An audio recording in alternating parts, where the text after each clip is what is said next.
Honorable Barrister Sunday Umeha, a respected member representing Udi Isiagu Federal Constituency in Enugu State, recently spoke to the GTV News about the development initiative taking place in the Southeast region. He expressed gratitude to President Bola Ahmed Tinubu for giving the Southeast a sense of belonging and emphasized the importance of long-term vision and strategic planning for the region's growth. My name is Honorable Barrister Sunday Cyriacus Umeha. I am the member representing Eziagu Federal Constituency of Enugu State. I am the Deputy Chairman, House Committee on Justice. I also belong to so many committees in the House, including the Southeast Development Commission. Firstly, let me start by thanking Mr. President, Senator Bola Ahmed Tinubu, for giving the people of the Southeast a sense of belonging. This bill, you will recall, had featured in the last assembly and even the previous before the last one, but they were all toned down. Graciously, Mr. President deemed it fit to grant the request of the people of the Southeast for an all-inclusive governance in Nigeria. So I thank him. Now to your question of whether this will actually solve the problem in the Southeast. My reaction is that it's one thing at a time. Now we have it, and we're having a budget proposal of about 250 billion. Last year, last regime, we didn't have something of such. Southeast have always been run on self-efforts, state government allocation, local government allocation. Today we have had an addition, the allocation to Southeast Development Commission. And if you listen very well, when the MD of Southeast Development Commission was making his presentation, you will see that there is vision, there is philosophy, there's an ideology driving the Southeast Development Commission. It's not about 250 billion naira. It's about the vision the Commission has for Southeast. And I see it that the Southeast has started getting it correct. By the time we spend, let's say, 140 billion on capital projects, assuming we take up part of what they isolated as things that are of germane, importance to the people of Southeast, is first of all, some people suggested about linking the Southeast. Let there be rail line linking us. Let there be interconnected routes that link us together. Let all of them be fully tied. Let's embark on agriculture. We have very fertile land in the Southeast. We have the manpower. We have the intellectual capacity. So by the time these funds are judiciously utilized, you'll see we'll have gained the mileage. Then the next year, another budget comes. So if we have a judicious implementation, believe you me, all that we have been agitating for of marginalization will be a thing of the past. Umeha highlighted the significance of the recently proposed budget allocation for the Southeast, stating that it goes beyond monetary value and represents a vision for the region's development. He emphasized the need for strategic development in sectors such as agriculture, education, and sports to unlock the region's potential and address issues like erosion and environmental sustainability. Yes, thank you. I am a member of the committee, but I'm glad.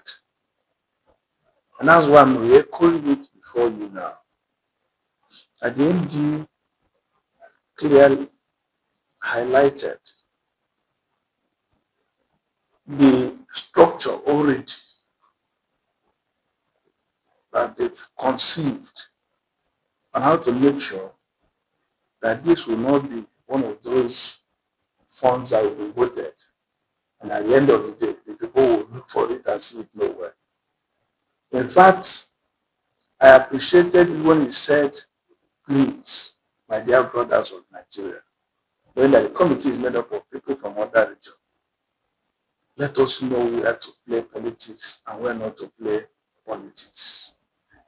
And there are corporations, there are bodies they have, they have been envisaged to establish that will somehow manage some sensitive aspects of this developmental drive.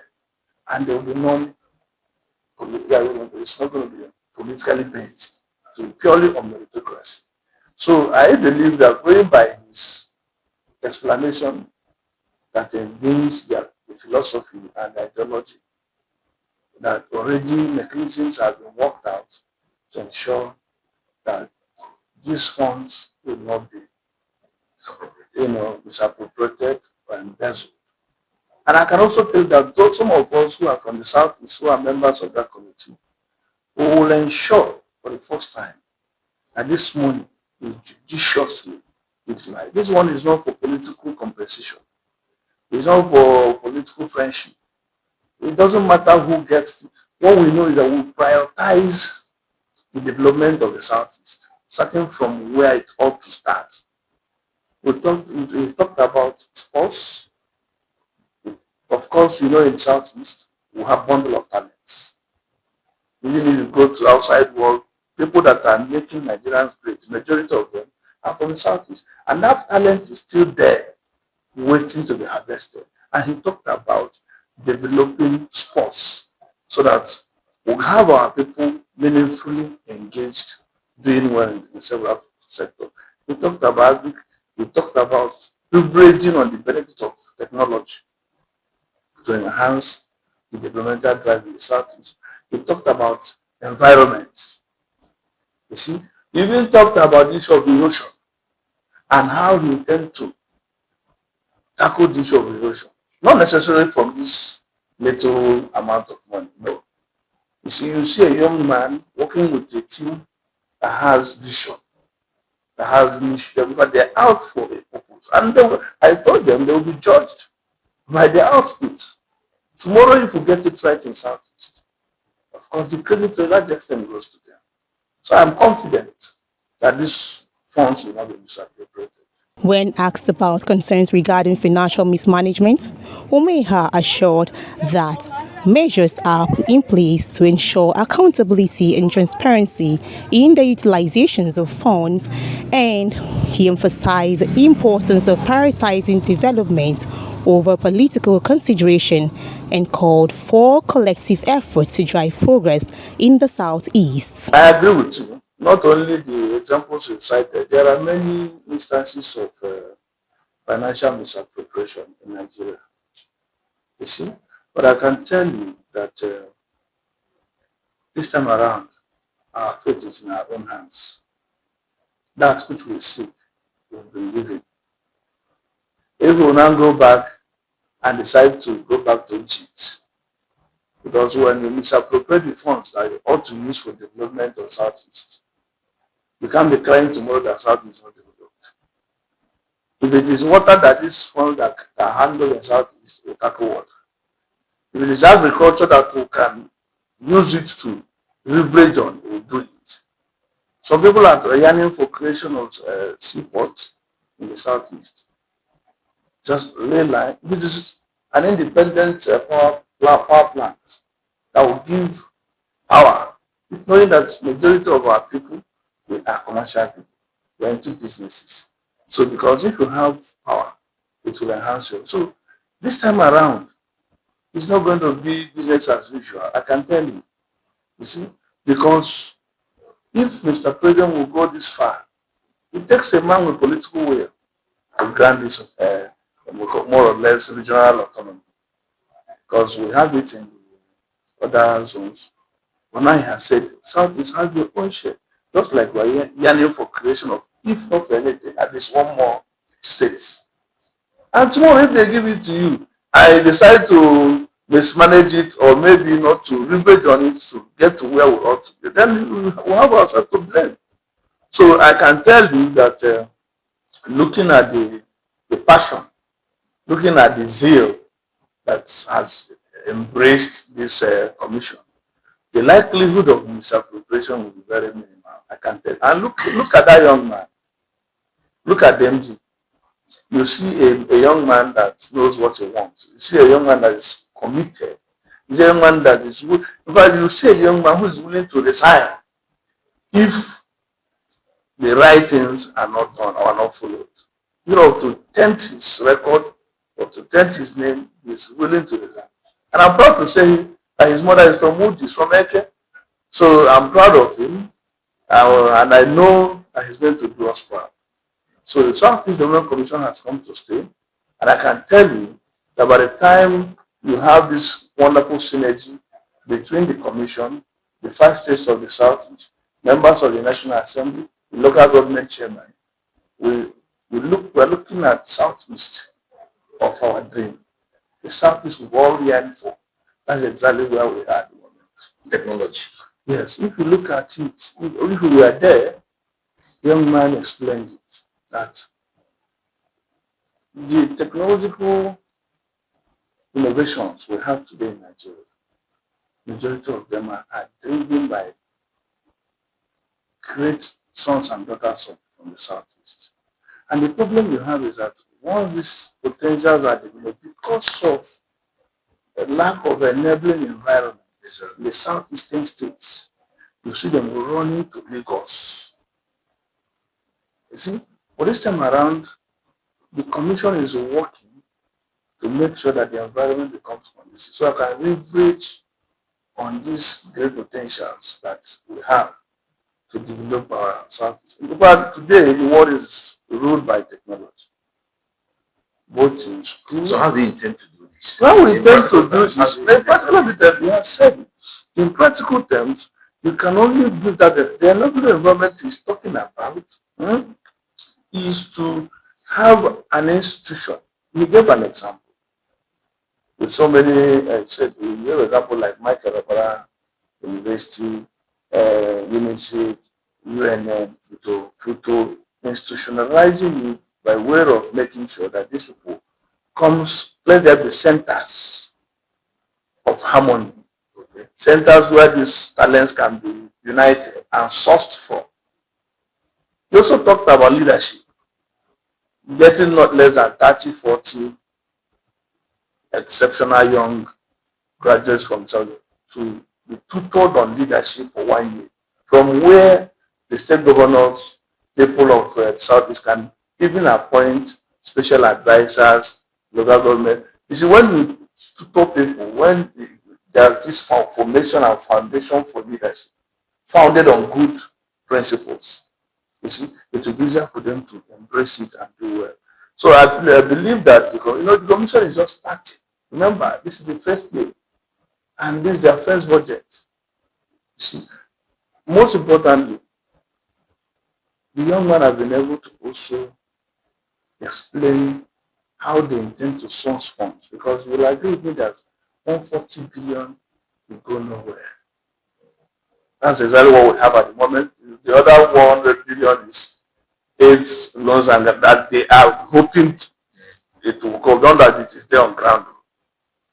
But he has explained how they intend to partner with other donor organizations, international community, so many people, to raise funds for these basic needs and to drive the commission. So what I think is, let's give them that benefit of doubt. Yeah, I would believe that the coming into the existence of this commission will go a long way to reduce these agitations. You see, there are several factors responsible for the agitation. You understand? It's not necessarily one thing or the other. But if the youths are meaningfully engaged, if there are employment opportunities, if there are access to education, if there are access to basic amenities, you understand me? you will see naturally some of these things lying down. When you're busy, as you're interviewing me, you won't have the time to think about how to go and connive with people and start committing one thing or the other. So the commission will soon begin the process of employment of the people of the Southeast and Nigerians in general. To a large extent, it will give soup. It will bring food on the table of citizens. Secondly, if these innovative ideas that we have are brought to bear, so that those that are into medium and small scale businesses can access funds, have competitive market, have some other basic means of livelihood that will aid their businesses. You see many people being engaged. These young men that people allege or will see engaging in one Yahoo, whatever or the other, their talents, their ideas, their technological know-how can be utilized in a positive way.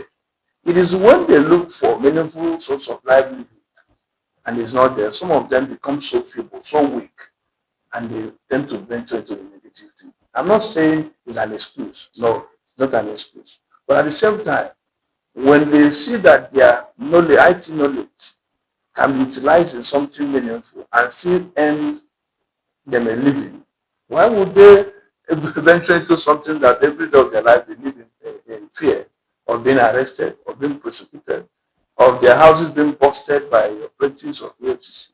So, to a large extent, the commission will ameliorate or reduce this agitation. They might not completely, but with time and with them working in line with what we are expecting, I see Southeast returning to its former enviable state of being one of the most peaceful regions in Nigeria. Umeha's unwavering commitment to the region's advancement and his call for strategic planning and investment serve as a beacon of hope for the people of the Southeast, promising a brighter future built on vision, determination, and effective governance. Mercy Adeomi, DCTV News.